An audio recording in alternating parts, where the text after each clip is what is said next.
aos quase 8.000 pontos que nos assistem. É fantástico isso, esse poder de comunicação, né? Esse poder de integração que nós temos hoje através desses recursos, o que nos permite multiplicar as reflexões e fazer essa coisa tão importante que é a busca dos consensos técnicos, dos consensos teóricos, dos consensos políticos, para que nós possamos fazer avançar o processo. Eu queria agradecer aqui o Conselho Federal de Psicologia, queria agradecer aqui o Ministério do Desenvolvimento Social, queria me declarar emocionado com esta oportunidade. Para mim, que venho trabalhando na construção de um projeto ético-político para a profissão de psicólogo há tantos anos, e que neste Conselho Federal de Psicologia tive a honra de ser presidente, vice-presidente, secretário, fui várias coisas aqui, sempre nesse ímpeto de construirmos um projeto, né, da psicologia baseado no compromisso social. De fato, nesse momento que estou na academia, afastado dessas lides aí dos negócios da minha corporação, é um prazer muito grande poder voltar aqui ao Conselho Federal de Psicologia, num evento que é quase comemorativo. Comemorativo de quê? Comemorativo de um processo de construção. E o que me espanta muitas vezes é a velocidade desse processo de construção.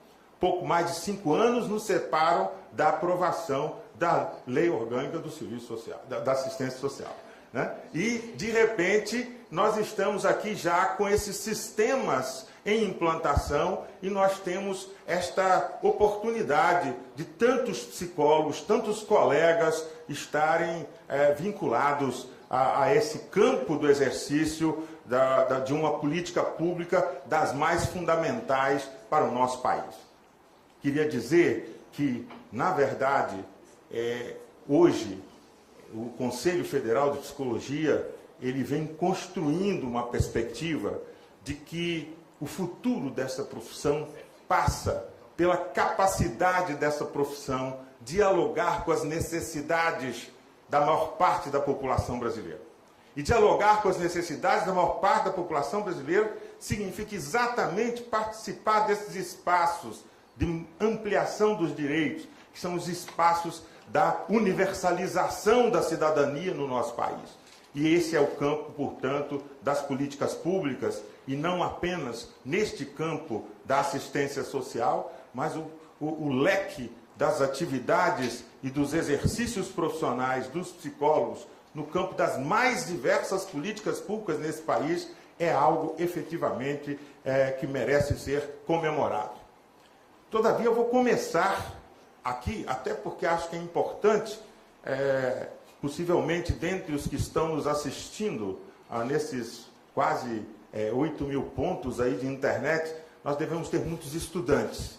E eu acho que um tema fundamental para que a gente possa compreender exatamente os desafios que a psicologia experimenta nesse momento, para poder estar fazendo jus a essa presença no âmbito dessa política de assistência social, nós precisamos refletir um pouco acerca da história da psicologia. Então, vou gastar aqui uns 15 minutos tentando refletir qual é a história da relação da psicologia com estas populações e com esses grupos chamados excluídos, com esses grupos marginalizados, colocados à margem.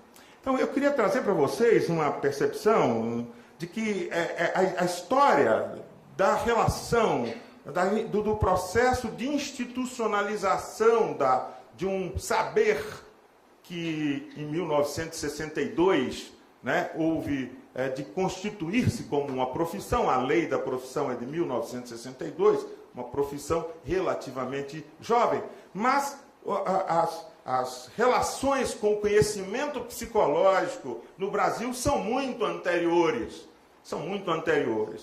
E é importante perceber que não poderia ser diferente a relação da psicologia com estas populações sempre esteve colocada numa perspectiva elitista, autoritária e preconceituosa.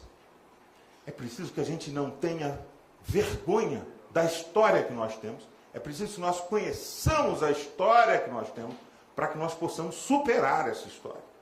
E, efetivamente, se invocasse aqui a figura do Nina Rodrigues como um dos precursores de uma formulação de ideias psicológicas com o intuito de aplicá-las à análise dos eventos da sua época. Quais eram os eventos da época do Nina Rodrigues? Eventos importantes. Era o evento exatamente relativo à integração de uma população recém-liberta da escravidão.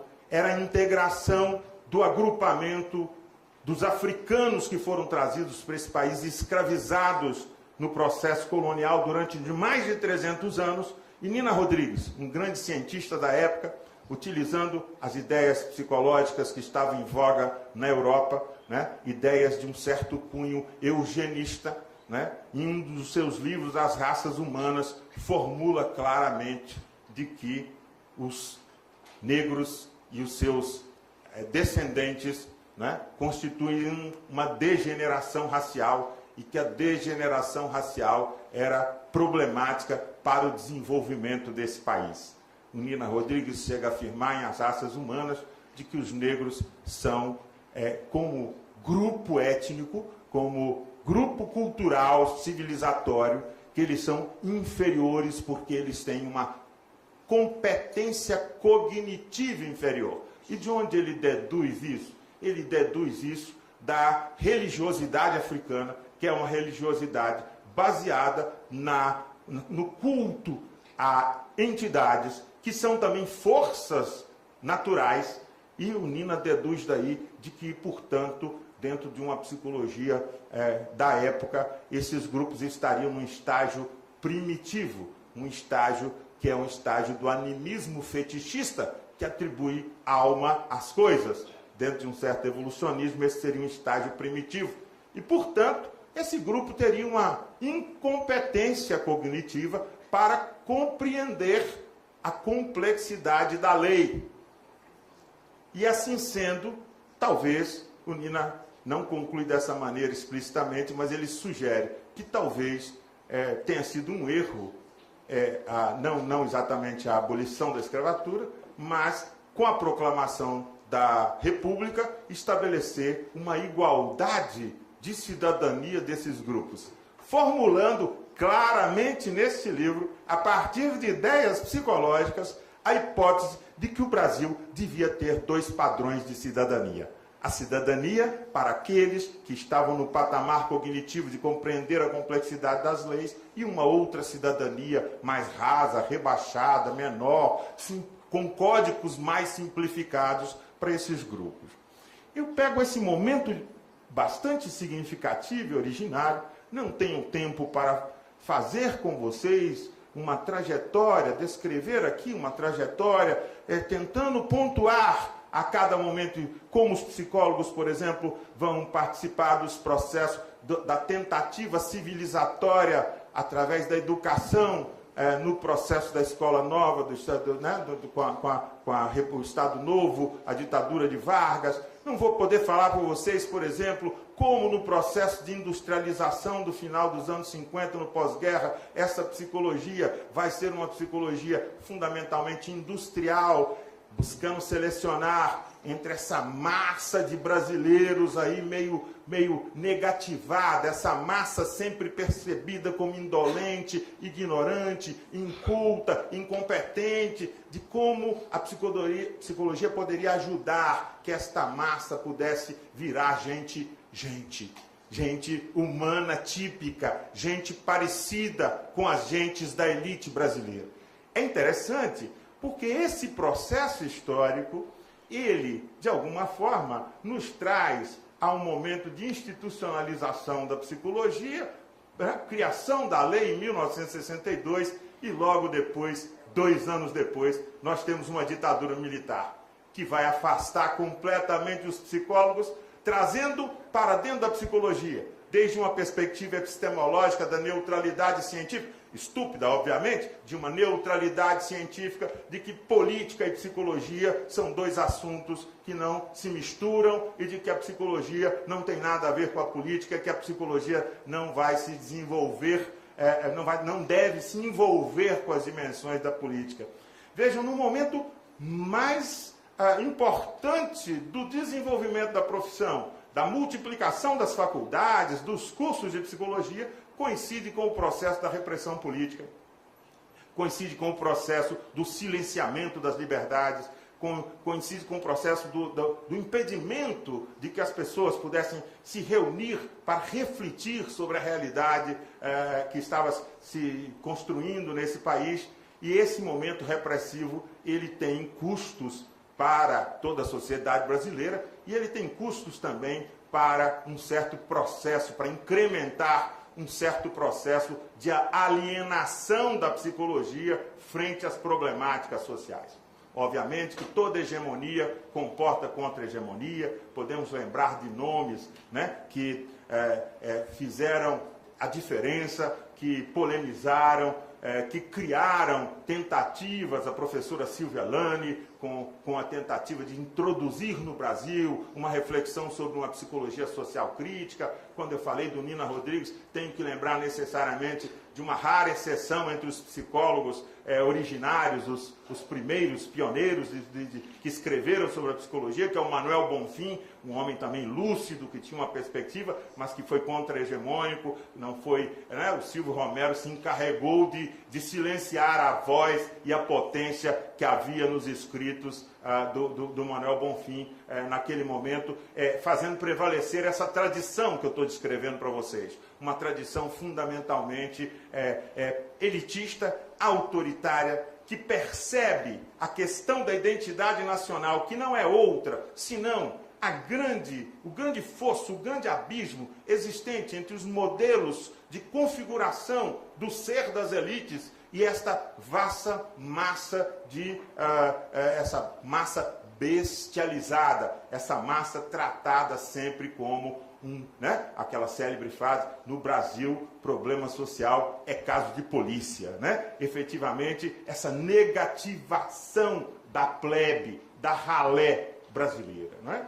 Então, nós temos aí uma construção onde de elitista, autoritária, né? Autoritária porque negativiza a vida própria e diz que aquilo que essas pessoas são não serve. Elas só vão passar a servir a hora que for, né, depositado nelas uma diferença que as aproxime de certos modelos. A partir daí é que elas vão poder contar efetivamente como sujeitos e cidadãos. Então, nós tivemos a psicologia por volta dos anos 70, no grande boom da psicologia, tem que falar assim separado, né? O boom da psicologia, né?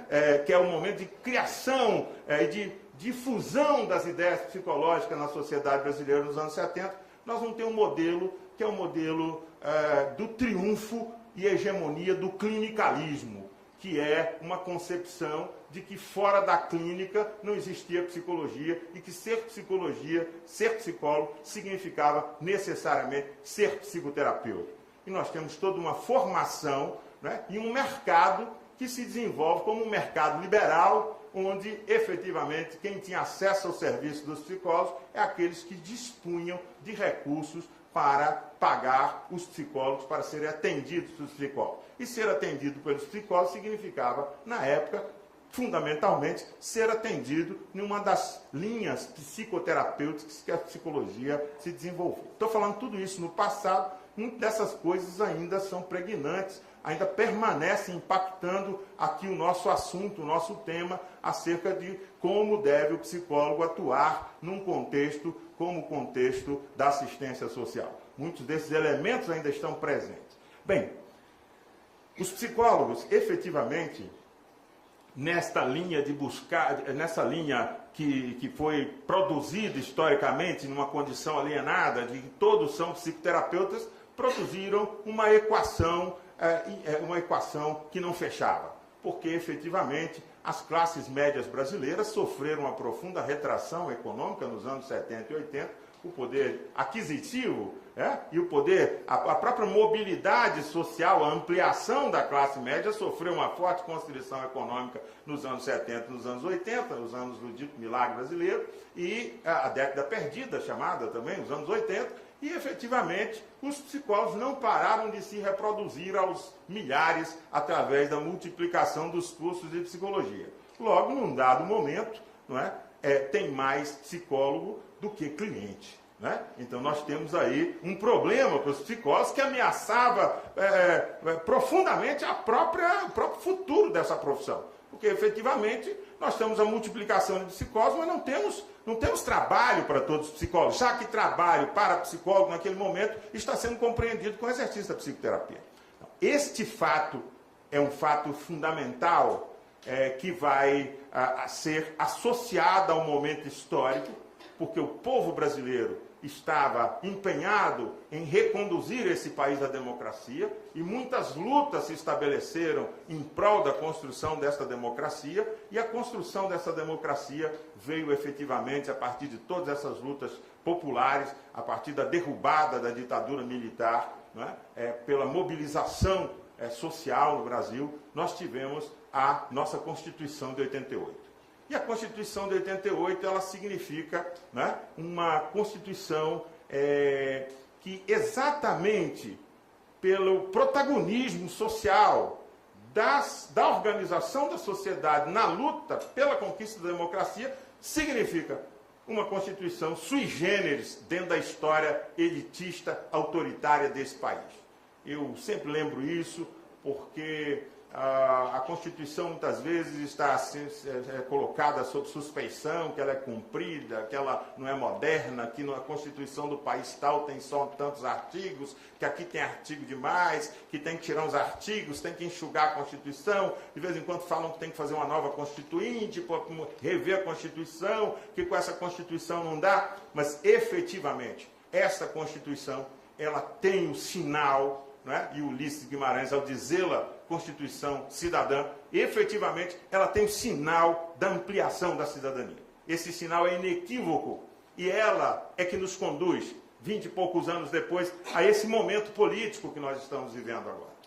É esse momento político sobre todos os aspectos, inclusive a vitória do Brasil contra a Costa do Marfim ontem. Quer dizer assim, esse momento de alegria, esse momento de poder atravessar uma crise econômica que assolou o mundo inteiro e atravessar uma crise econômica baseado no consumo das classes ED, que agora projetadas aí para as DC, baseado nessas políticas sociais que esse país tem estabelecido, de que nós passamos por uma crise. E porque temos também um presidente corajoso que falou assim, consumam brasileiros, que é uma marolinha, grande comunicador, economia é pouco número e muita psicologia. E isso o nosso presidente sabe, quando ele fala consumam, é uma marolinha, ele faz uma grande comunicação social subjetiva, de confiança, de crença. E efetivamente nós podemos viver esse momento de atravessar essa crise econômica baseada nos efeitos das políticas sociais. Quem sustentou efetivamente o consumo foram as classes E e D, que puderam comprar e que esse país, portanto, não viveu a gravidade do desemprego. Então, esta Constituição, ela significa ampliação de direitos. Óbvio que também os psicólogos, desde o início do fim dos anos 70, através da organização da FENAPS, que esteve aqui representada, através da organização da Abrapso, que é uma importante instituição que vem fazendo uma reflexão crítica acerca da realidade social brasileira, de que os psicólogos também participaram desse processo de conquista da cidadania, ainda que através das suas lideranças, entidades, e não de uma forma tão massiva, mas os psicólogos efetivamente participaram disso e eles, com a nova Constituição, se viram numa nova realidade. Curiosamente, esses psicólogos, nós psicólogos, nossa psicologia brasileira, tão elitista, tão voltada para os olhos, tão voltados para as classes com poder econômico, puderam encontrar essa psicologia pôde encontrar uma perspectiva de desenvolvimento profissional exatamente através dessas populações, desses grupos, né? Desses grupos colocados até então como grupos com problemas, né? É impressionante como, eu vou falar disso no segundo tempo, mas é impressionante como talvez o principal obstáculo para nós que fomos à universidade, nós que somos de classe média, o principal obstáculo para que nós possamos nos posicionar tecnicamente, politicamente, no âmbito dessas políticas públicas, é o conjunto pesado de preconceitos que nós carregamos nesse país, né, que está institucionalizado nas nossas subjetividades acerca de quem são essas pessoas. As nossas ideias acerca de quem são esses clientes da política social, elas são, considero, um obstáculo, né, epistemológico e um obstáculo político para que nós possamos ter práticas diferenciadas quando estamos nesse lugar. Mas isso eu vou falar no segundo momento. Mas mesmo com estas ideias preconceituosas, com esta formação problemática, que não percebeu que algo havia mudado, que agora, nesse momento, havia uma migração para esses campos de atuação, abertos através de quê? Abertos através né, da luta do movimento nacional de meninas e meninos de rua, para incluir na Constituição, né, as cláusulas acerca dos direitos da criança, que a criança é prioridade, que deu base para o Estatuto da Criança e do Adolescente. Quantos psicólogos hoje têm emprego porque existe nesse país um Estatuto da Criança e do Adolescente? Uma nova área de atuação profissional?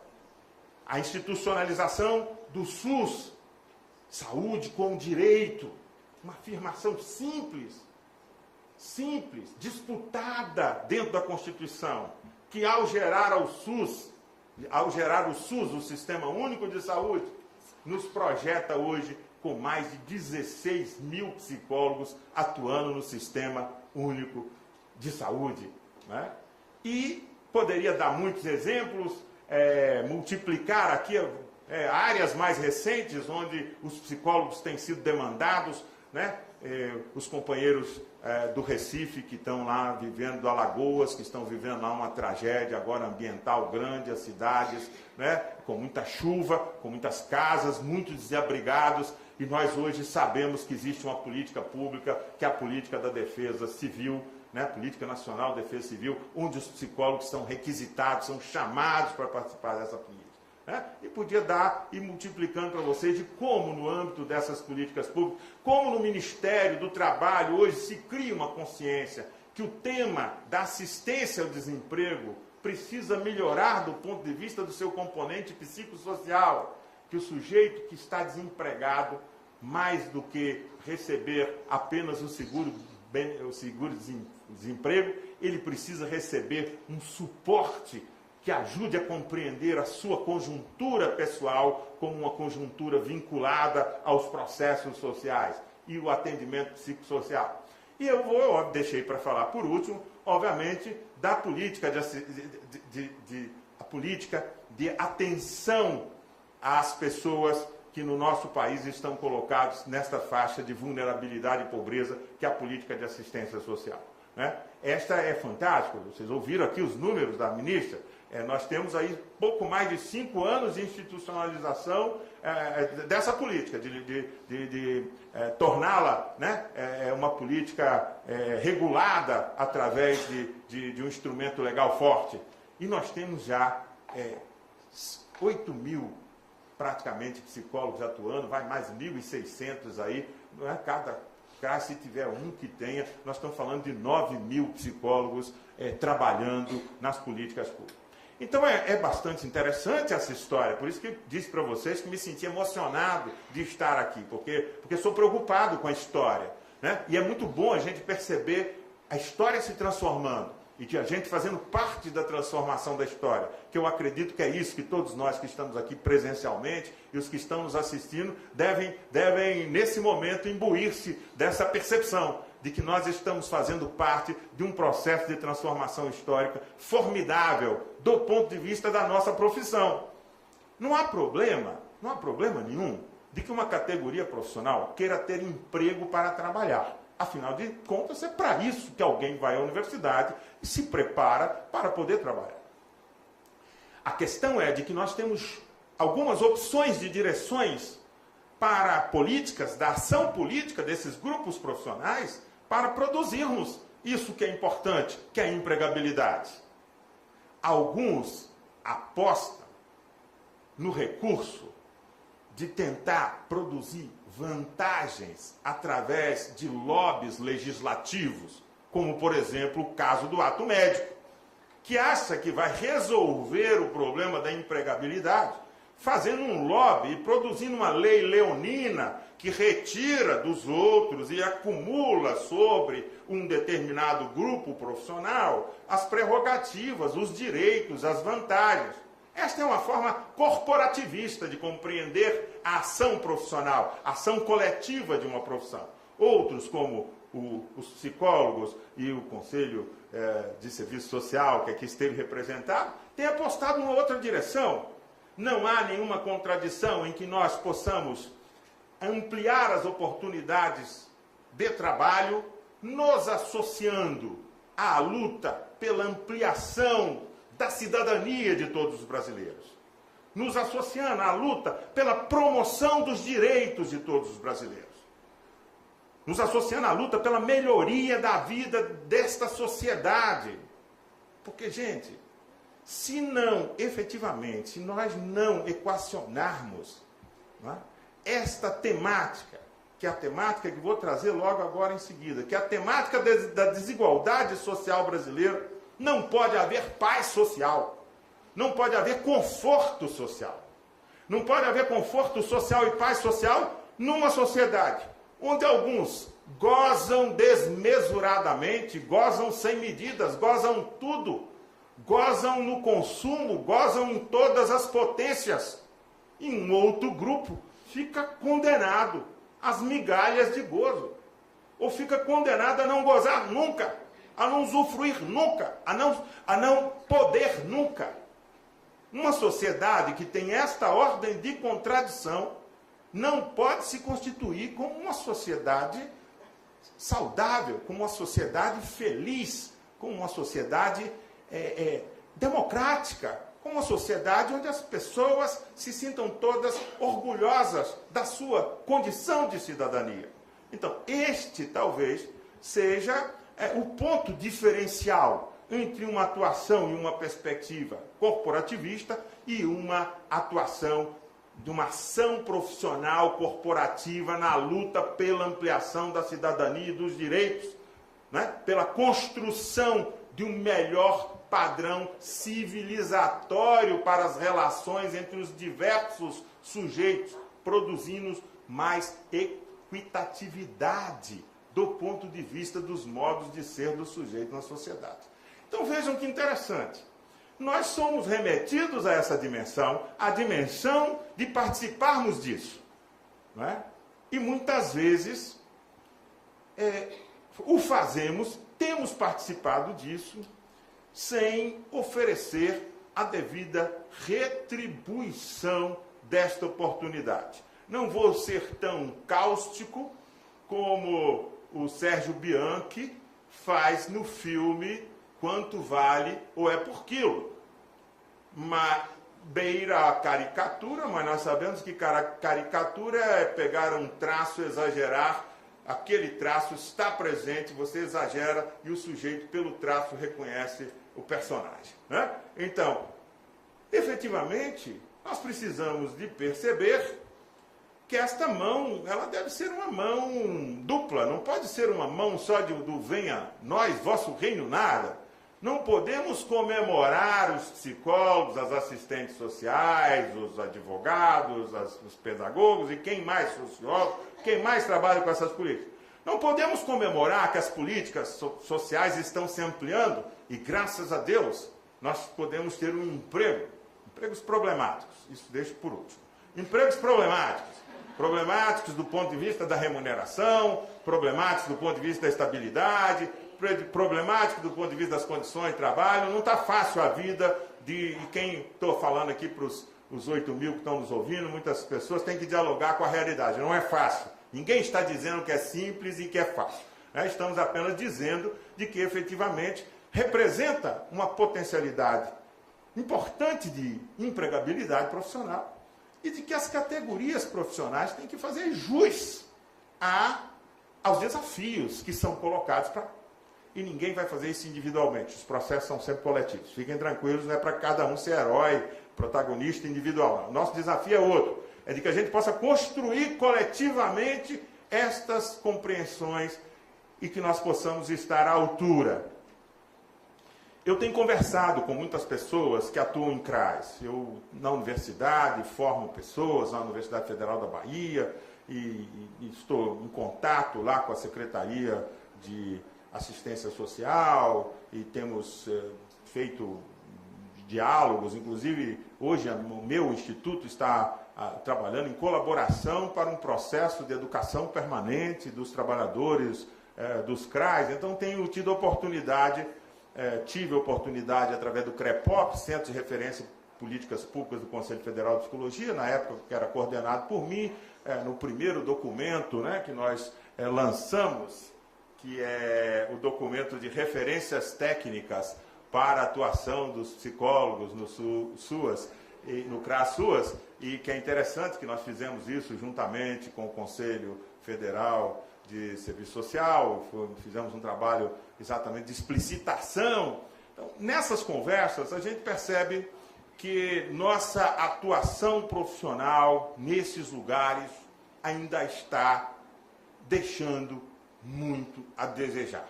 Isso eu falo no terceiro ponto. Nós temos muitas dificuldades ainda do ponto de vista do nosso desempenho. O nosso desempenho, nós temos serviços onde as pessoas estão criando, estão inventando, estão produzindo coisas interessantes. Mas nós temos muitos relatos onde a improvisação tem sido uma improvisação medíocre. Há uma diferença entre invenção e improvisação. Invenção é a capacidade de perceber os recursos, analisar as contingências e criar soluções, possibilidades.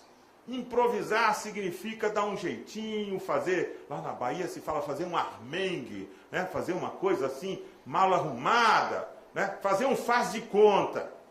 Então, nesse momento, considero que esse seminário é fundamental e de que nós possamos aproveitar todas as mesas, porque nós temos que discutir. Nós não podemos aceitar o faz de conta como padrão de atuação profissional. E aí, eu acho que o Conselho está mais do que adequado de, junto com o Ministério, estar aqui promovendo esse momento, que eu quero crer é um disparadouro de muitos processos que tem que acontecer nos municípios, que tem que acontecer nos estados, de reposicionamento das práticas que estão sendo desenvolvidas no interior do CRAS, e no interior dos serviços também, e dos serviços especializados. Então, eu queria dizer para vocês assim, legal, chegamos até aqui e estamos mandando bem do ponto de vista de implantação da política, eu diria, 2 mandatos governamentais, a face da política hoje de atenção aos mais frágeis e vulneráveis no Brasil é completamente diferente. Considero que o debate que está acontecendo hoje no Parlamento acerca da produção, da consolidação das leis da assistência social seja uma das coisas mais importantes, com o mesmo sentido histórico que teve a consolidação das leis do trabalho, CLT, Getúlio Vargas, por incrível que pareça. Getúlio Vargas, e aqui sem defender a ditadura Vargas, mas Getúlio Vargas, ao cunhar a expressão povo trabalhador, foi o primeiro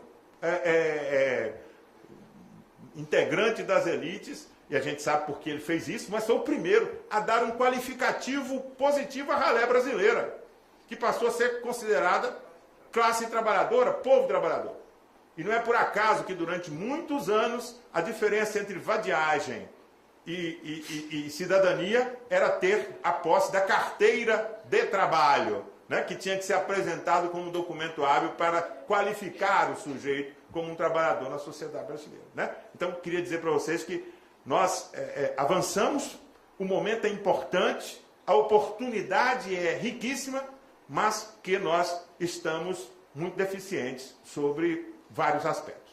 Bem, vou passar para o segundo ponto, e agora eu tenho que andar um pouco mais rápido, não é isso? Vou passar para o segundo ponto, e o segundo ponto que eu queria trazer para a reflexão de vocês é de que absolutamente não é uma prerrogativa dos psicólogos, até diferentemente das nossas colegas assistentes sociais, né? Não é uma prerrogativa dos psicólogos uma certa atitude alienada em relação à questão da desigualdade social brasileira. Eu diria de que a alienação, e eu vou explicar o que estou chamando de alienação. A alienação,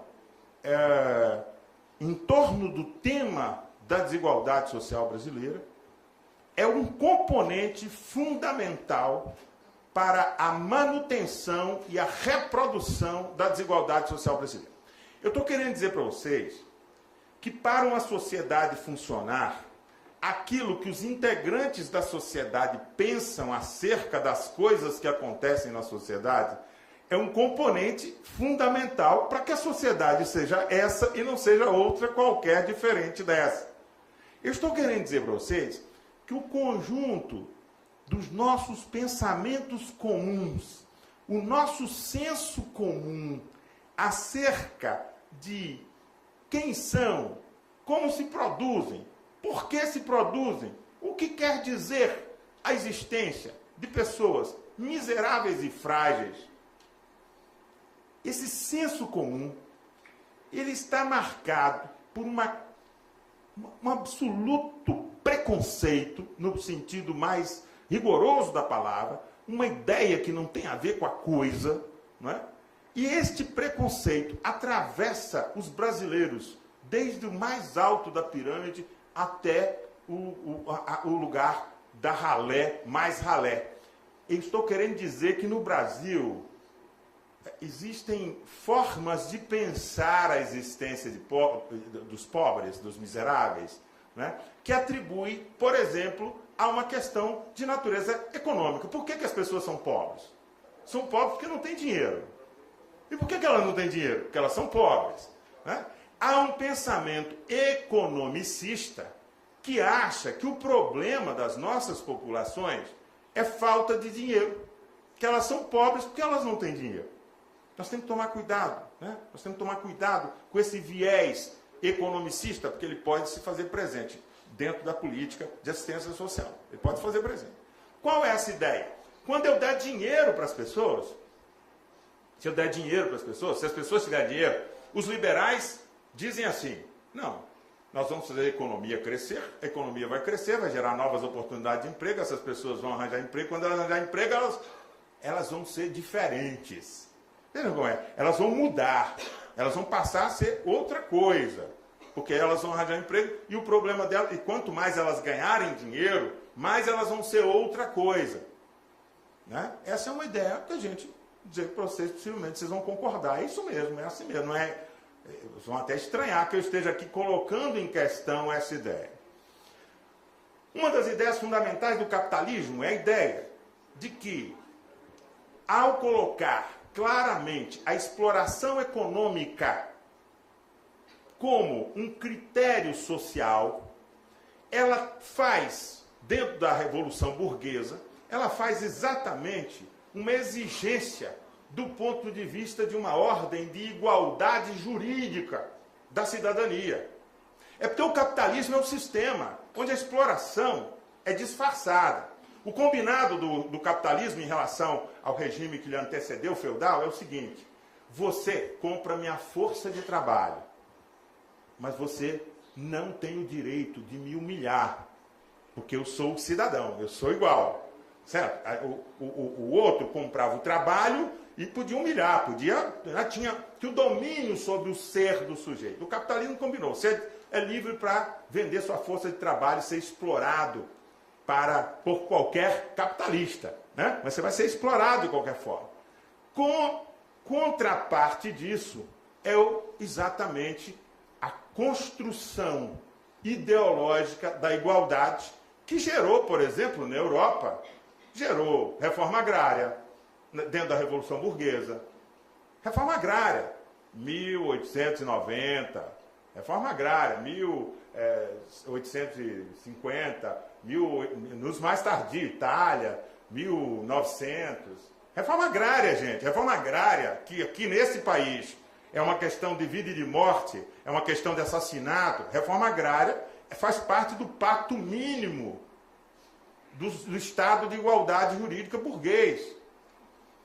Esta ideia de igualdade é que permite que na Europa, por exemplo, os operários europeus tenham avançado do ponto de vista, né, das suas lutas políticas a um estado de bem-estar social, de supressão da miséria, onde não existe. Quer dizer, agora ela retorna como retorno do recalcado através dos imigrantes, mas esse é o combinado do capitalismo, é isso que estou querendo dizer para vocês. Tem um combinado do capitalismo.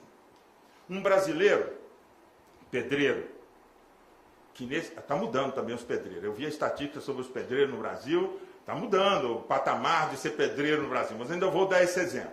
Um pedreiro no Brasil, ele possivelmente, ele é pedreiro a vida inteira e ele nunca consegue sair da ralé do ponto de vista da sua inserção de classe social. Ele se reproduz como pedreiro. Ele entra fichado como pedreiro e se aposenta como pedreiro. Mas o padrão da sua vida não muda significativamente. Ele não tem uma ascensão social do ponto de vista do seu acesso ao patamar da dignidade igual ao consumo. Porque dignidade tem a parte moral e dignidade tem a parte material, que é a parte do consumo, da competência para consumir dentro do capitalismo. É interessante que esse mesmo pedreiro de Governador Valadares, ele vai lá para os Estados Unidos, e lá nos Estados Unidos, em 15 anos de trabalho, ele adquire um patrimônio que o coloca num patamar de classe média brasileira.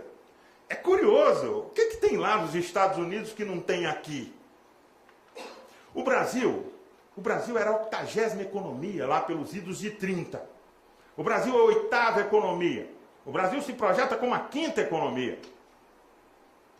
E o curioso desse país é de que, apesar da economia crescer, há algo que mantém a reprodução de um grupo social imenso na condição de ralé social. Esse é o mistério do capitalismo brasileiro. Como é que nós podemos ter relações capitalistas onde o processo chamado de redistribuição de renda, né, o processo de distribuição de renda, esse processo não acontece. Ele não acontece porque nesse país nós temos construída a ideia de que existe gente de duas qualidades. A ideia do Nina Rodrigues prevalece nesse país. Tem uma gente... Por que a escola pública primária é ruim? Porque ela é uma escola para pobre. Não é porque o dinheiro não chega na escola. É porque ela é para pobre. Não tem jeito dela ser para pobre e ser boa. Por que o SUS tem tanto problema? Porque ele é o sistema único de saúde para pobre. Para quem não tem plano de saúde. Vejam, é interessante porque aí nós vamos compreender que não é porque falta dinheiro na escola que ela não é boa. É porque efetivamente existe uma ordem de consenso social, é isso que eu estava chamando de alienação, uma ordem de consenso social de que existe dois tipos de humano nesse país. Dois tipos de humano. Dois tipos de cidadania. Nós temos um tipo de cidadania, que é a cidadania da qual nós fazemos parte.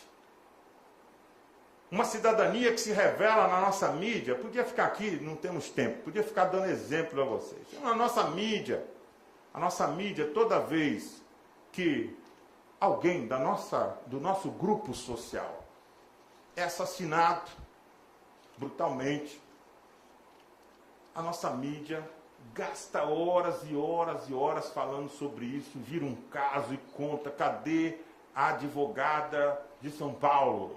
A advogada sumiu. São crimes que viram crimes interessantíssimos. E qual é a fala dos apresentadores sempre? Era uma pessoa com tantas potencialidades, era uma pessoa que ia acontecer tanta coisa boa na vida dela, era uma pessoa com futuro, é uma pessoa do tipo que não é para acontecer essas coisas. Quando estes mesmos fatos se reproduzem cotidianamente aos milhares e nem sequer ganham notícia, nem lugar e pauta no noticiário. Por quê? Porque quando gente pobre morre nesse país, é isso, faz parte de um certo script, de que eles se matem entre si, inclusive, o tema da nossa juventude, falando em vulnerabilidade social, o tema candente hoje, que os CRAs estão encontrando aí para poder lidar todo dia, que é a questão da violência, a questão da droga, a questão do crack, a questão da guerra que mata, que já produz hoje mulheres brasileiras, para o desespero de vocês, aprofunda aquela diferença que alguns, a genética diz que vão nascer alguns homens a mais. No Brasil, esses homens a mais que nascem já estão minoritários, ou seja, vai faltar homem no Brasil. Está faltando homem no Brasil. Do ponto de vista de que a juventude que é assassinada, o índice de mortes por mortes violentas no Brasil é todo nessa faixa etária. Negro, mora na periferia, pobre, e essa gente é que está morrendo aos montes. Isso não vira notícia de jornal. Não vou me estender mais. Vou deixar aqui como provocação para vocês. Estou dizendo para vocês que a perspectiva economicista, que entende que a desigualdade social no Brasil é um problema econômico, ela está deixando de perceber que existem construções valorativas que instruem a subjetividade de dominantes e de dominados, tornando natural a existência de uma cidadania de segunda classe, de segunda categoria. Tornando natural. Quando eu falei do Sérgio Bianchi aqui, o quanto vale é por quilo, exatamente porque ele faz a provocação nesse sentido. Nós temos que tomar cuidado.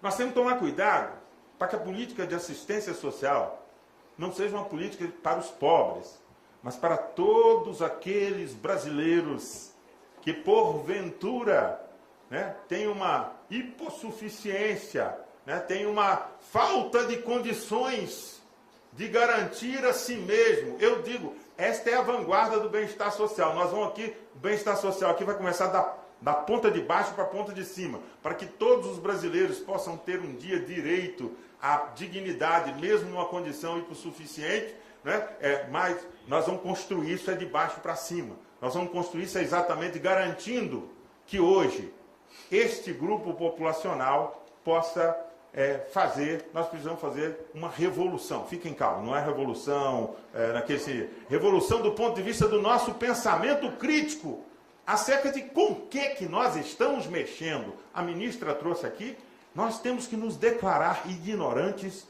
e incompetentes. Nós temos que admitir que as nossas universidades não nos prepararam, não nos ensinaram, que as nossas ferramentas técnicas são insuficientes para a gente entender o que está acontecendo, como a vida destas pessoas é vivida, quais são as estratégias através dessas pessoas. Só assim nós vamos poder ter uma atitude respeitosa com o campo. Nós vamos poder entrar e estar presente nesse campo de uma forma respeitosa. Eu estou querendo dizer que a maior parte das nossas ideias, ela atrapalha o nosso serviço na hora que a gente está na prática.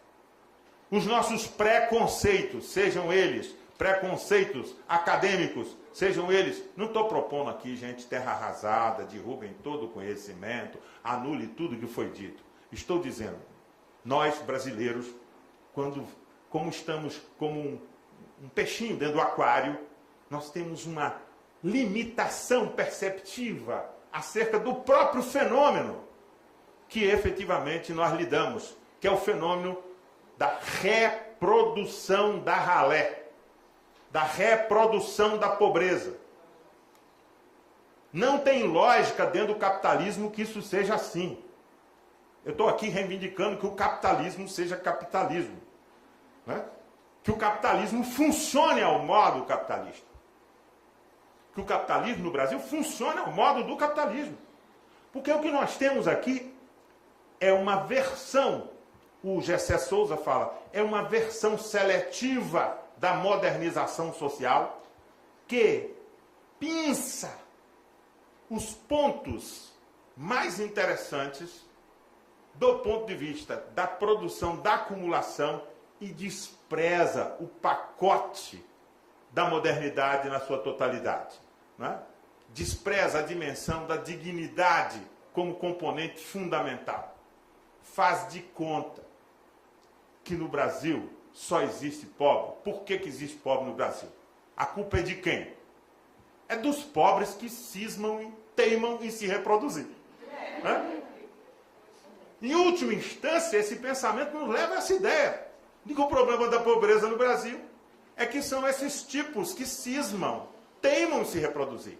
E isso está presente, gente. Podia trazer para vocês 10 discursos diferentes, parlamentares, né? Dentro de uma perspectiva muito parecida com aquele eugenismo que eu falei lá atrás, numa reedição dos conceitos eugênicos, tá certo? Dentro de uma ideia de controle de natalidade, dentro de uma ideia de é preciso diminuir, e vão controlar, e vão estabelecer regras, né? Eu diria para vocês que nós temos que tomar cuidado, porque o componente eugenista, ele é muito mais poderoso no senso comum do que nós imaginamos, no senso comum brasileiro. Essa ideia de que os pobres são responsáveis pela sua pobreza. O que esta ideia, e aí já caminhando para o terceiro ponto, o que esta ideia nos traz efetivamente, nos leva aqui do ponto de vista da atuação dos psicólogos, é porque eu estou tentando dizer para vocês que existe uma dimensão subjetiva que precisa ser apreciada. E por dimensão subjetiva eu não estou falando da história edípica de mamãe, papai, me ama, não me ama, como é que foi, quem sou eu, minha identidade.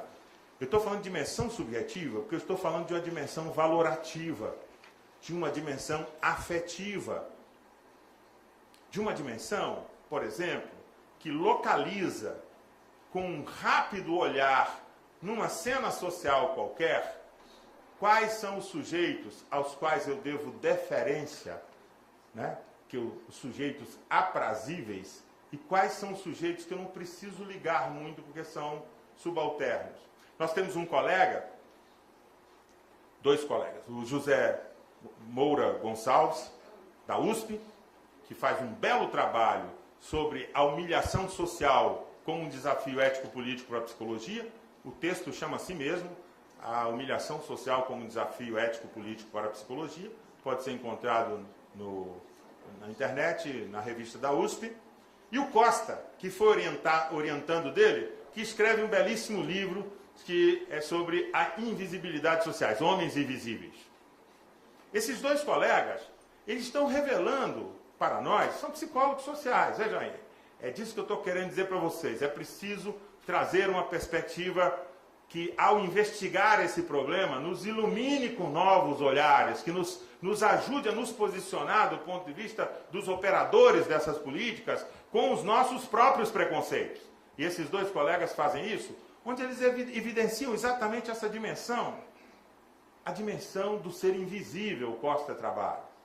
O como aqueles serviçais, aqueles que executam as tarefas de sustentação da vida, cozinham, lavam, limpam os banheiros, de como esses sujeitos. Eu conheço muito brasileiro aqui, concurso superior, né, que topou ir lá para os Estados Unidos fazer América, lavando banheiro de gringo, né? Mas que aqui no Brasil jamais limpava nem o banheiro da sua própria casa. Por quê? Porque é funcional. É funcional ter uma ralé que possa se ocupar dessas coisas. Eu estou querendo falar para vocês que nós temos que desconfiar. Eu desconfio, espero que vocês também desconfiem. Desconfiar da nossa boa intenção em relação a essa gente. Porque existe contraditoriamente uma dimensão de aproveitamento. A sociedade brasileira é funcional com a ralé. A ralé resolve um tanto de problema, por isso que ela não acaba. Porque efetivamente ela é útil para a manutenção do cotidiano da existência. Eu não estou fazendo aqui filosofia sociológica. Tem um filme muito legal que se chama Um Dia Sem Mexicanos. Eu podia trazer para o Brasil que era um dia sem mexicanos. É um dia que os Estados Unidos acordam na sociedade norte-americana e não tem mais nenhum mexicano no país. E vira um caos. Né? Exatamente discutindo a invisibilidade dos mexicanos, e aí falando dos latinos, mas dos mexicanos, como protagonistas do engendramento da vida cotidiana da sociedade norte-americana. E nós podemos pensar no Brasil isso também, um dia sem ralé. Um dia sem ralé no Brasil. Para dizer da funcionalidade desses grupos. Para dizer que esses grupos são operativos nos interesses, não é lá do burguês, do capitalista, do deputado preconceituoso, do senador, não. Eu estou dizendo que ele opera no cotidiano, produzindo um fosso abissal entre a percepção da natureza de humano que eu sou, eu que fui estabelecido como humano, num ethos de classe média. Como é que se produzem humanos? Nos ethos concretos da vida. Então, muitas vezes, nós queremos supor que esses sujeitos, que são desses grupos sociais, são dotados dos mesmos dispositivos emocionais. Não estou falando intelectuais, não, porque intelectuais é claro que não, que a escola é totalmente outra escola. Mas que eles são dotados dos mesmos dispositivos emocionais que aquele treino de toalete típico da classe média estabelece, que aquele treino para sentar à mesa, não come de boca cheia menino, enfim, são lugares de construção de um padrão de humanidade. E muitas vezes, quando a gente vai encontrar com esses grupos, eles têm uma outra construção, uma construção precária. Não estou aqui querendo negativizar, estou dizendo precária do ponto de vista de que a relação radical com a necessidade estabelece padrões relacionais e de condutas, muitas vezes, que tornam esses sujeitos, que colocam para esse sujeito desafios do seu desenvolvimento moral, desafios do seu desenvolvimento emocional, que são completamente diferentes daqueles que o Piaget descreveu lá na Suíça. E nós, psicólogos, não podemos querer trazer o Piaget lá da Suíça para poder entender, né, os processos de desenvolvimento social das nossas crianças. Né, nesses espaços onde a solidariedade afetiva, eu não estou querendo dizer que na classe média não tenha monstruosidades do ponto de vista de desencontro afetivo. Eu estou querendo dizer de padrões de massa, padrões de formatação de gente aos montes. Estou querendo dizer que há uma diferença dos padrões. E é interessante porque enquanto os pobres toparam ser pobres, honestos e limpinhos, tá certo? A sociedade brasileira era calma e tranquila com a existência com a sua existência. Admitia que a sua existência é algo quase que natural. Agora que desistiram, parece, os do Morro do Rio de Janeiro, com certeza. Desistiram de ser pobre, honesto e limpinho. Porque ser pobre, honesto e limpinho é uma destinação colocada, inculcada desde as classes médias para essas populações, que as mantinham e as mantêm permanentemente. Quantas histórias nós não temos de avós que foram empregadas domésticas, que as filhas foram empregadas domésticas, que as netas são empregadas domésticas, da mesma família. E todo mundo ri e fala, não, aqui é todo, a gente se ama muito, ela é uma pessoa quase da família. Mas o quarto é 2x2. Né? O quarto é 2x2. Então, quero dizer para vocês que nós temos que pensar efetivamente nas características do nosso cotidiano, do que nos constitui do ponto de vista subjetivo enquanto classe social. Nós não podemos aceitar a despolitização de que eu sou um técnico psicólogo, eu sou uma técnica assistente social, sem refletir qual é a minha estruturação como sujeito no mundo, do ponto de vista de uma classe social. E a negativa desses aspectos não basta como o Barão de Munchausen, que pulou com o cavalo no lodo, e aí ele pegou e puxou pelo cabelo assim e tirou a si próprio o cavalo. Não dá para a gente achar que com o preconceito a gente lida assim, que a gente pega pelo cabelo e a gente vai se tirar do preconceito. Isso a gente só faz com o processo de autocrítica coletivo dentro das equipes de trabalho. Isso a gente só faz se a gente tiver noção de que nós temos que fazer isso. De que as nossas percepções, as nossas ideias podem estar completamente equivocadas sobre quem são esses sujeitos e o que os produz e por que eles estão nesta condição. Nós precisamos fazer uma profunda revisão do ponto de vista, não apenas teórico geral, mas do ponto de vista das nossas subjetividades. E eu nem vou falar para vocês de psicólogos, mas vou falar um pouquinho de psicólogos, tá certo? Que estão trabalhando no CRAS, numa cidade do interior, que vão 2 dias e meio e cumpre a carga horária 2 dias e meio e volta lá para a capital onde ele mora e vai. Né? Eu não entrei, esse é o terceiro ponto. Né? Que eu acho que a gente tem que entrar nisso. Como é que alguém pode construir uma relação com um grupo social que ele já não sabe nada sobre ele, tá certo? Na ausência, fora da frequentação cotidiana, à distância? Como é que alguém pode construir uma relação com um grupo que ele não tem repertório? Eu estou dizendo para vocês, a minha proposição em relação a esse tema é que a gente reconheça que os nossos repertórios são viciados e que nós precisamos de renovar os repertórios, nós precisamos de achar outros repertórios interpretativos.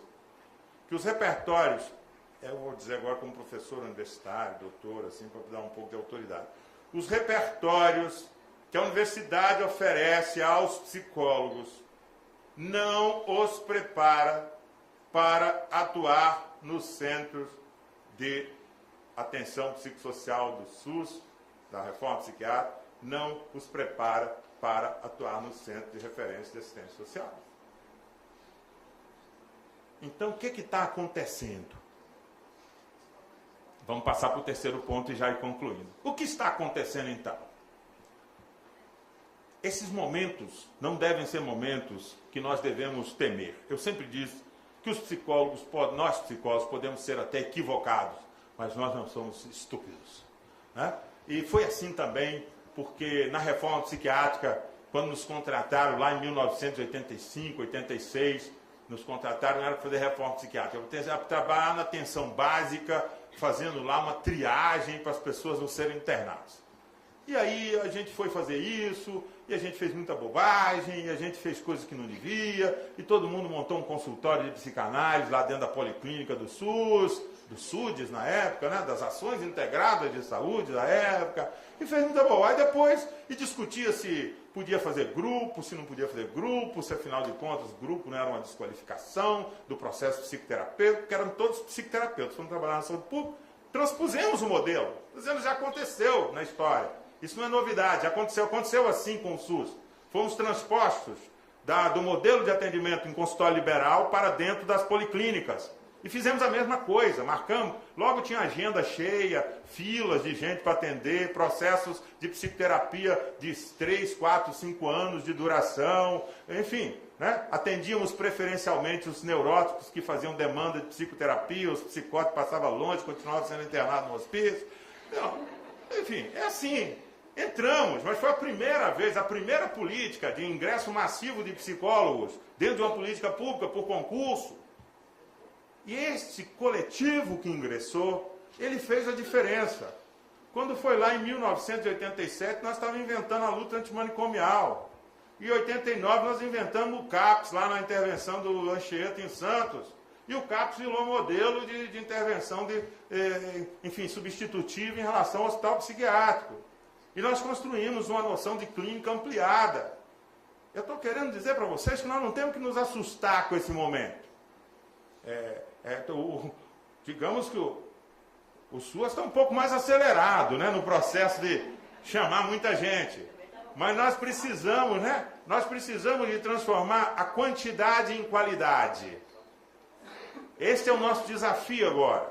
Transformar essa quantidade de experiência, essa quantidade de encontros humanos no cotidiano, abaixar um pouco esse nível de ansiedade que nos toma, né? Esse sentimento de incompetência, que é natural também, estou falando para os estudantes, para os profissionais desse ingresso, esse sentimento que eu não sei, estou mais perdido do que cachorro em dia de mudança, não sei o que fazer aqui, qual é o modelo da atuação, não tem modelo, não tem o anterior, não tem o antes. Nós vamos ter que inventar, nós vamos ter que criar, nós vamos ter que modelar a forma de atuar nesses lugares. Então nós não precisamos, nós temos que diminuir essa ansiedade, tá certo? E realizar o processo crítico de investigação do cotidiano. Porque vejam, são 8.000 caras, psicólogos, são 8.000 assistentes sociais, só já são 16, né? Dá um bom bate-bola, um bom diálogo. Uma grande parte recém-formada, porque o salário é problemático, o salário é baixo, estão pagando pouco, acaba recrutando mais entre os recém-formados. 8.000 psicólogos, que saem de um ethos, que saem de uma vivência universitária com os problemas que nós conhecemos do ponto de vista das concepções individualizantes, das concepções que fragmentam o sujeito, né? Das concepções desenvolvimentistas, etapistas, que isso é bagagem. Mas que principalmente são mulheres jovens, né? Que estão lançadas num desafio de convivência cotidiana com uma dimensão da realidade social em relação à qual, até o dia de ontem, antes de entrar para o CRAS, ela passava naquele lugar, aquele bairro era uma paisagem, e naquela paisagem ela só conseguia pensar, a hora que passava assim, aqui eu tenho que passar depressa porque é muito perigoso. E aí, de repente, esse lugar que tinha esta figuração imagética, esse sentido afetivo dentro da cidade para aquela mulher jovem psicóloga, no dia seguinte vira o lugar onde ela tem que trabalhar, né? Então vejam, nós estamos falando de muitas contradições, nós estamos falando de um momento, que eu insisto com vocês, é preciso diminuir a ansiedade e criar aproveitar, nós estamos falando de 8.000 pessoas que encontram cotidianamente. Quanta coisa estes encontros vão produzindo como informação. Queria ter eu um chip para pregar em cada uma dessas pessoas e conectar no meu computador lá para receber esses dados todos afetivos, emocionais, né? Essas construções que estão se fazendo, certo? Para a gente poder ir produzindo sínteses desse processo. O saber que nós precisamos para operar nesse lugar, né? Parte dele nós vamos adquirir nas áreas fronteiriças, né? Na sociologia da desigualdade social brasileira. Queria citar aqui, né, uma pessoa com quem tem trabalhado, o Gessé Souza, né, que tem escrito, queria divulgar inclusive um livro dele, muito interessante, A Ralé Brasileira, Quem é e Como Vive. Né? O Gessé tem feito um trabalho de investigação, o livro anterior, A Invisibilidade da Desigualdade Social Brasileira. E é interessante, porque dentro da sociologia, o trabalho que ele faz é quebrar o pau com os sociólogos tradicionais. Então nós temos uma identidade, nós temos um problema, nós estamos aqui também fazendo um processo de debate acerca do que a psicologia tradicional tem oferecido como recurso, como instrumento, como ferramenta para a gente operar. E eu estou dizendo que o recurso não é só sair da psicologia, mas é também dentro da psicologia. Citei aqui o Gessé, o nosso José Gonçalves Moura Filho, citei o nosso Costa como exemplo, a Bader Savaia e tantos outros psicólogos sociais. É interessante, gente, eu fui no último congresso da Abrapso perceber o quanto a palavra desigualdade social, exclusão social, começa a fazer presente nas pesquisas da universidade. Também para a gente não ficar com esse negócio que, poxa, está tudo ruim, vai ficar ruim. Não. Então, é preciso associar esse movimento, que é um movimento de investigação e o movimento da prática. E aí eu queria dizer que, de fato, os trabalhadores não são recursos humanos, porque eles não são insumos. Os trabalhadores são sujeitos políticos e eles precisam de se assumir nessa condição de sujeitos políticos.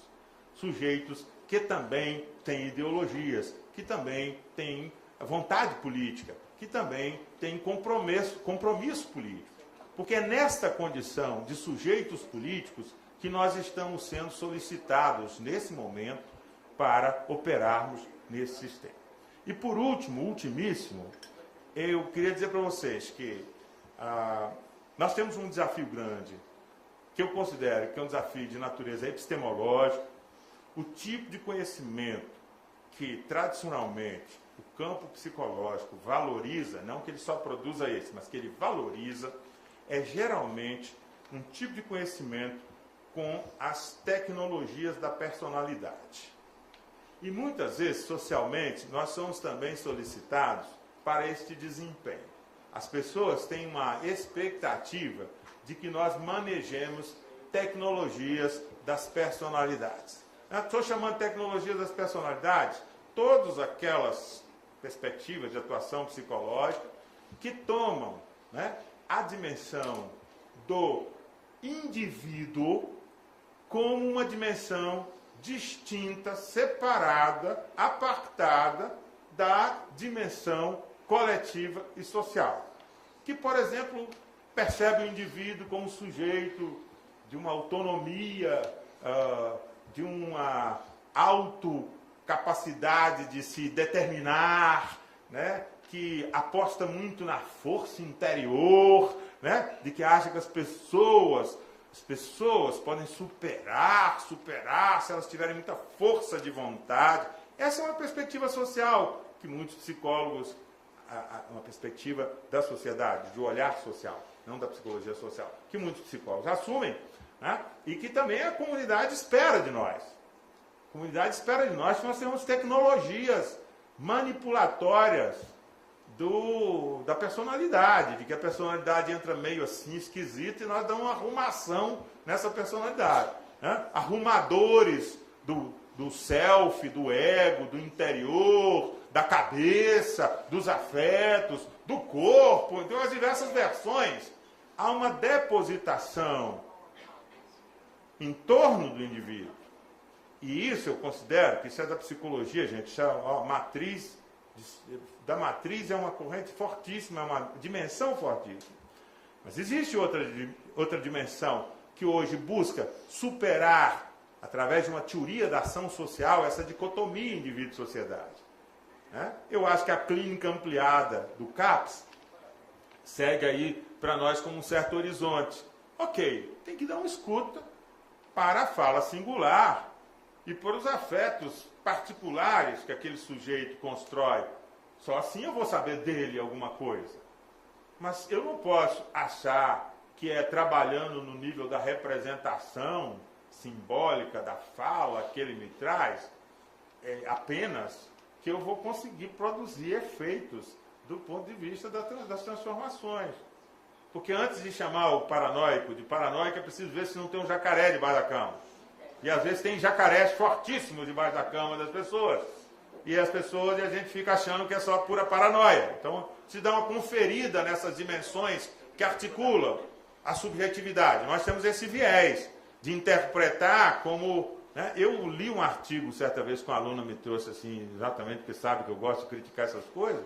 O artigo dizia da escolha de uma faxineira, da profissão de faxineira, como um aspecto psicológico que tinha uma contraface com a produção sintomatológica de asma. Porque aí ela mexia com poeira, estava no meio sempre empoeirado, como se fosse uma espécie de uma armação inconsciente dela, né? Quer dizer assim, então tem coisas desse tipo dentro da psicologia, né? O Drummond, nosso colega lá, coordenador da saúde do trabalhador de São Paulo, fala assim, vocês quando estão atendendo dentro de um CAPS, ou você psicólogo, quando chega alguém no seu consultório, raramente você pergunta assim, em que você trabalha? Como é que é seu chefe? Como é que é seu cotidiano de trabalho? Né? Mas pergunta assim, quem que te ama, quem que não te ama, como é que você se dá nas relações, quais são os seus afetos? Então, nós não podemos perder essa dimensão de uma certa objetividade que se articula com a produção da subjetividade e que retroalimenta as objetividades. Quer dizer assim, esse caminho, essa fronteira, eu considero que seria o desafio epistemológico. Com um tipo de teorização individualista, no CRAS, nós só vamos produzir psicólogo, né, lamentavelmente, querendo ter sala para marcar consulta, para fazer psicoterapia. Aliás, queria deixar aqui uma sugestão ao Ministério e também ao Conselho Federal de Psicologia, que baixasse uma resolução proibindo aos psicólogos contratados para trabalhar no CRAS de que eles exerçam atividades de natureza psicoterapêutica no âmbito das linhas terapêuticas tradicionais, individuais, etc., no âmbito do serviço. É preciso dizer claramente, não é para fazer. Tem demanda? Encaminha para o SUS. E encaminhe bem, leve na mão para garantir que o SUS vai realmente receber. Não é encaminhe no sentido do empurroterapia. Não é comigo, passe para frente. Não, é encaminhe. Encaminhe. Se a demanda é uma demanda desse tipo, encaminhe. Vão me dizer, eu sei, psicólogos do interior vão me dizer assim, cara, eu sou o único, cara. Eu chuto a bola e agarro no gol ao mesmo tempo. Eu sou o mesmo cara. Então, ele vai dizer isso. Mas eu estou dizendo é da generalização dessa perspectiva. Quando as pessoas, sem saber exatamente o que elas devem fazer, o que elas podem fazer, como elas devem fazer, diante da sua ansiedade imensa para fazer alguma coisa, porque elas estão recebendo dinheiro para fazer alguma coisa, e elas estão se sentindo incompetentes para aquele exercício, elas resolvem fazer qualquer coisa. E o qualquer coisa é aquilo que elas já sabem fazer. E aí há um desvio forte, né? Isso é um dos problemas que falei que ia comentar no final, que está acontecendo. Muito psicólogo que não sabe o que fazer. Eu sempre conto a piada do sujeito que procura alguma coisa debaixo de um poste à noite, procura, está visivelmente embriagado, e um assistente que percebe depois de uma meia hora que está vendo o cara ali catando coisas, e fala, você está procurando o que aí? Eu estou procurando a chave da minha casa. Eu falei assim, mas você tem certeza que você perdeu aí, que já tem uma meia hora que você procura? Eu falei, não, eu tenho certeza que eu perdi na outra esquina, mas lá está escuro, aqui pelo menos tem um poste iluminando o lugar que eu estou procurando. Tem esse problema, que às vezes, como a gente tem dificuldade de formular o processo diante da novidade, diante do caráter revolucionário até do exercício que se faz, a gente acaba fazendo qualquer coisa. A gente faz, não é qualquer coisa, a gente faz o que a gente tem para ofertar. E o nosso grande desafio hoje é inventar novas ofertas, é criar novas ofertas, é descobrir como é que a gente pode ofertar. E acho que a direção dessas ofertas, isso tenho claro como uma linha geral hoje para a atuação dos psicólogos nas políticas públicas, é reconhecer que em cada cidadão existe um sujeito. Não dá para tratorar, não dá para passar por cima, não dá para querer prescrever sem conversar com o sujeito e tentar perceber como é que ele está percebendo o que você está propondo para ele.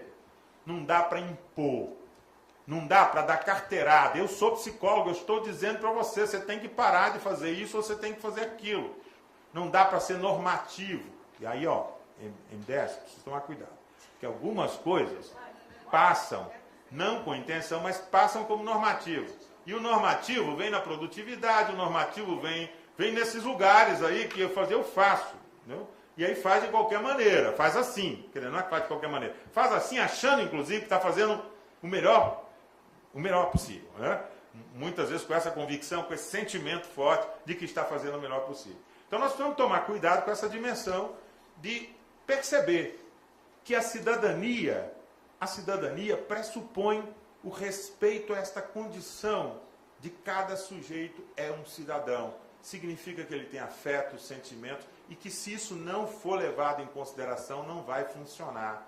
Ele não é alvo, ele não é meta, ele não é cliente, ele não é... tem outro nome? Usuário, né? Ele é um sujeito, tá certo? Que se eu quiser saber, eu tenho que escutá-lo. Essa parte até eu acho que os meus colegas psicólogos, nós até temos uma tendência a escutar, né? O problema é o que a gente escuta e o que a gente faz com o que a gente escuta, né? O que a gente faz depois. E aí tem um problema, porque a gente escuta muita demanda, a gente escuta muita falta, a gente escuta muita pobreza. E às vezes a gente não escuta recurso, potência, criatividade, a gente não escuta essa parte. A gente já tem esse preconceito que se vem e me demanda, é só falta, é só defeito, só falta, só carência, só negatividade. Como o MDS diz que vai implantar isso nos lugares mais críticos do ponto de vista da vulnerabilidade social, né? A ideia de que está de fato indo para o lugar mais pobre, pobre do ponto de vista material. Mas aquela gente existia sem a gente. E aquela gente tem uma sabedoria sobre a sua existência que nós precisamos de recuperar como matéria do nosso trabalho. Nós precisamos escutar esta dimensão. A outro ponto de sustentação de um trabalho seria exatamente a aposta no conceito de que não existe trabalho de psicólogo em políticas públicas que possa prescindir do conceito de laço social. Laço social. Laço social. Quer dizer, é a ideia de que as pessoas estão, para mais ou para menos, presas na trama da vida pelo conjunto dos laços sociais que produzem o seu reconhecimento como sujeito. O Axel Honneth, que é um desses autores interessantes da sociologia que eu tenho trabalhado, ele tem a luta pelo reconhecimento, a gramática dos conflitos sociais contemporâneos. A luta pelo reconhecimento. O tema do reconhecimento, o tema do ser gente diante do Estado, diante do técnico, diante do serviço, o tema de ser reconhecido como sujeito por outro que é igual nesta mesma condição, né?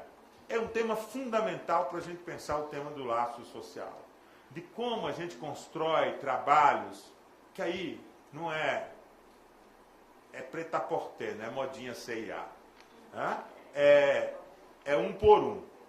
É tessitura. Eu não posso, e aí o tema da produtividade bate aí, porque aí eu não posso, nós temos que equacionar isso. Os problemas são muito complexos.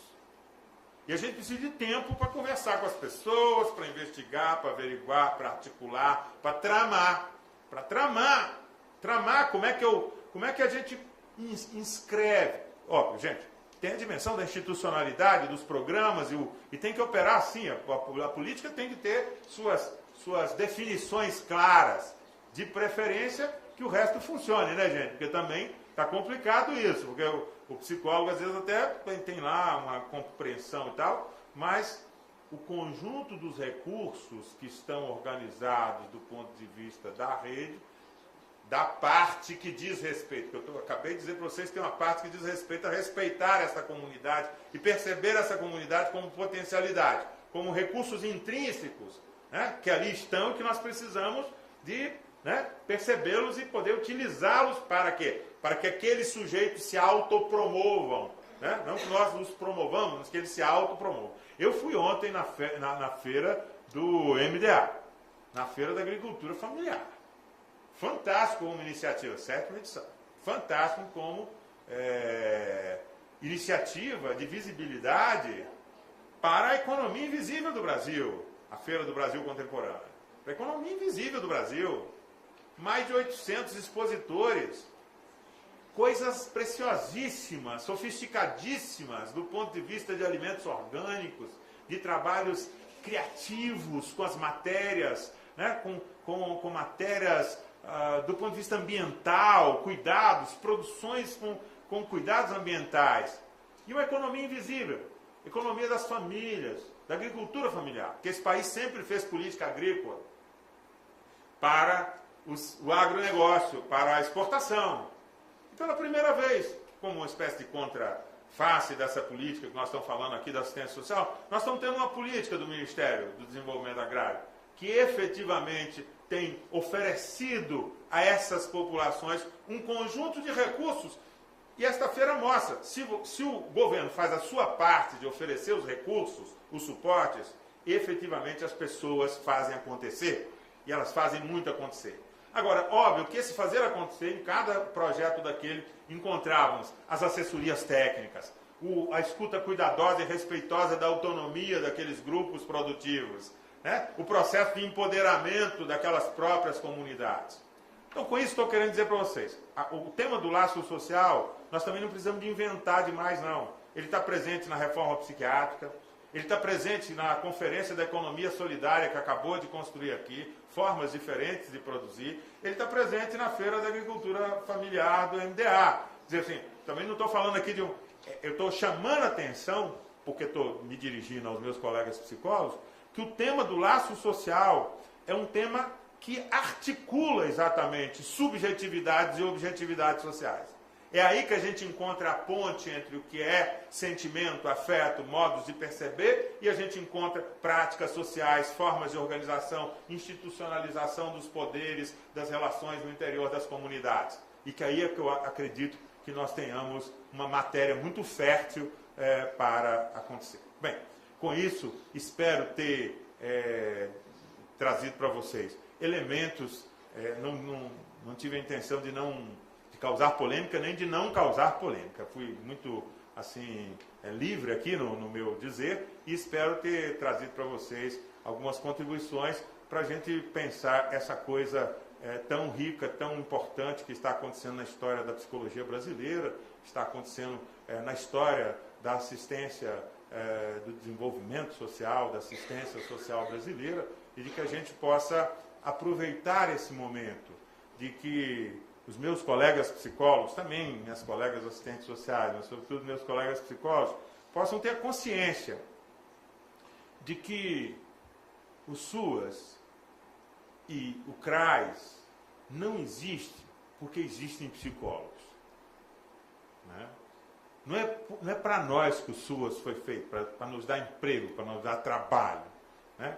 O SUAS e o CRAS foi feito porque existe nesse país um nível de miserabilidade, um nível de vulnerabilidade que é inaceitável para qualquer nação que queira se chamar de nação civilizada. O esforço não é esforço do Lula, do governo, do MDS, não é um esforço... Não, nós temos que entender que esta é uma oportunidade histórica de que nós possamos romper essa distância que separa as nossas classes sociais desses grupos, romper os nossos preconceitos que muitas vezes nos impedem de estar em contato autêntico, e os psicólogos entendem o que eu estou falando, contato quente, autêntico com essas populações, não burocrático, né? Um contato forte com essas populações, e rompendo com essas dimensões, nós possamos ajudar a construir a cidadania do país, e que nós possamos nos orgulhar depois, como categoria profissional dos psicólogos, de um capítulo na nossa história que se chama de como os psicólogos brasileiros, né, fizeram a diferença e ajudaram a construir a superação da miséria, da desigualdade e da vulnerabilidade de tantos brasileiros. Então é isso. Obrigado.